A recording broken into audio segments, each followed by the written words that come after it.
What these are Sasquatch kidneys, and my father told me that when they killed the beast, that it was very difficult to cut up. It was very difficult to cut up, and at a point when they had just shot it and they had made the decision to cut it up, it took about an hour and a half to get the proper tools to butcher the Sasquatch in the swamp.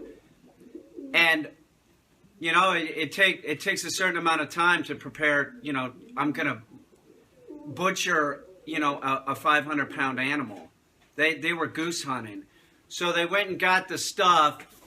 And my father said that it was very difficult to cut up at first because, like a frog, if you've ever eaten frogs or cleaned frogs, when you start cleaning them, it sort of reanimates them, and that's true of all reptiles, but not necessarily mammals. But he said that they started cutting off the legs and the arms and stuff, and the other parts were starting to move. The Sasquatch was flailing around.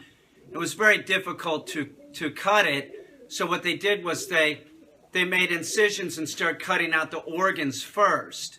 So they cut out the heart, and I'll show you all the heart later, but the heart has like multiple valves on it. It's huge. It's not even close to the size of a human heart.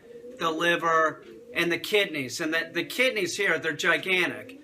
My father had these stored in different ways. He transferred it into the pickle jar in the 70s. I remember him doing it. But before that, he had it frozen in like a block of ice along with the heart. The heart is now similar to this. It's in fluid. But so he also, at a time, I remember for a short period of time, he would keep the kidneys in like a big old fish bowl and have a plate on the lid. So he would just keep them in a fish bowl, and then he transferred it into this. Let me get a camera. So let me bring the camera in closer so that you can see the kidneys a little bit better. Now this is a standard 1-gallon pickle jar, so you can see how large these are. These are much larger than any human kidney would be. Trying to move it but not really stir it up too much. It's in formaldehyde. See the size.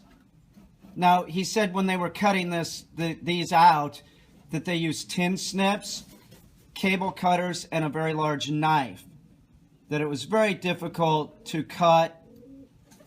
And he said that the Sasquatch was easier to butcher after it started to freeze. You know, they were goose hunting and it was cold, and the creature started to freeze, and it made it easier to butcher the creature. As you can see, you know, my dad did this in the 70s, and the lid is starting to rust, so this needs to be replaced. You know, I got to do something.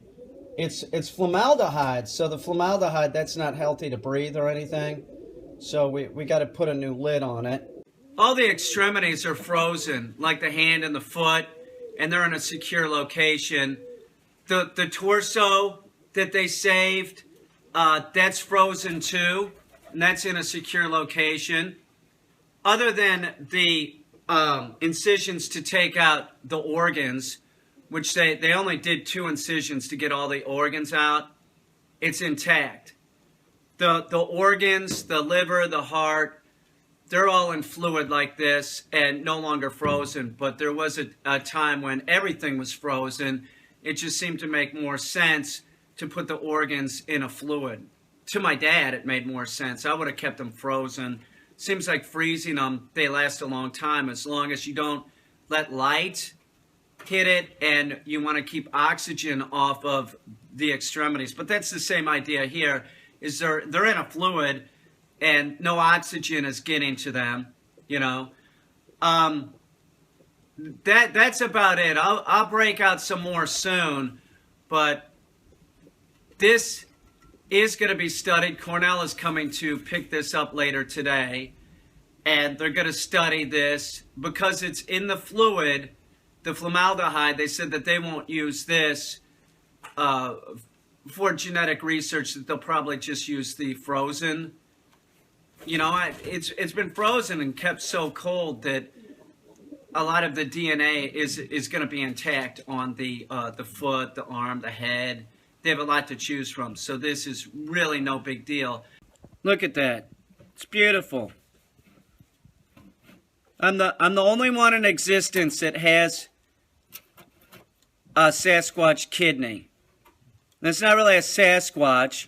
It's a Caine's Wetland Skunk Ape, or Cainus Apeus Skunkus. Caine's Wetland Skunk Ape. Now, my dad did say that this was another thing, the kidneys.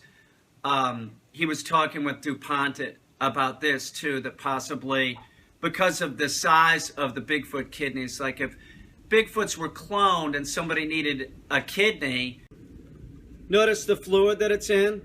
The green fluid? That's formaldehyde. Caine's Wetland Skunk Ape. That's what it is. It really isn't a Bigfoot or a Sasquatch anymore. It's named after me. How do you like that, Bigfoot community? The Bigfoot is a Cainus Apeus Skunkus, or Caine's Wetland Skunk Ape. Get used to it.